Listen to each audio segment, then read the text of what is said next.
Valentine डेच्या दिवशी प्रेमाला दिला नकार, तरुणानं विवाहितेवर चाकूनं वार करून फेकलं ॲसिड. पुढे काय झालं हे बघण्याआधी गुन्हेगारी दुनिया या यूट्यूब चॅनलला सबस्क्राईब करा. आंध्र प्रदेशातील व्हॅलेंटाईन डेच्या दिवशी प्रेमाचा प्रस्ताव नाकारल्यानं माथेफिरू तरुणानं तरुणीसोबत धक्कादायक कृत्य केलं.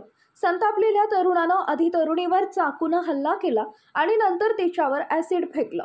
या भयानक घटनेनंतर तरुणीला उपचारासाठी रुग्णालयात दाखल करण्यात आले. पीडित मुलगी पदवीधर असून आरोपी हा वर्गमित्र असल्याचं समोर आलंय. या सगळ्या प्रकारामुळे परिसरामध्ये भीतीचं वातावरण निर्माण झालंय. अन्मय्या जिल्ह्यातील गुर्रमकोंडा मंडलच्या पेरामपल्ली भागात हा सगळा धक्कादायक प्रकार घडलाय. तरुणीवर झालेल्या हल्ल्यानंतर आंध्र प्रदेशच्या मुख्यमंत्र्यांचा अनेक मंत्र्यांनी या हल्ल्याचा तीव्र निषेध केलाय. मुख्यमंत्री एन चंद्राबाबू नायडू यांनी अधिकाऱ्यांना आरोपीवर कठोर कारवाई करण्याचे निर्देश दिले.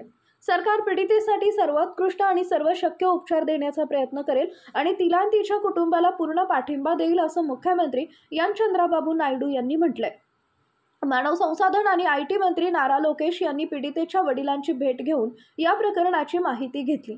मी माझ्या बहिणीच्या बरे होण्यासाठी सर्वोत्तम उपचाराची सोय करणार आहे. मी माझ्या बहिणीसोबत उभा आहे. ॲसिड हल्ल्याच्या या घटनेनं मला खूप दुःख झालंय. हल्लेखोराला कठोर शिक्षा होईल. अशा लोकांना कोणत्याही परिस्थितीत खपवून घेतलं जाणार नाही, असं मंत्र्यांनी म्हटलेलं आहे.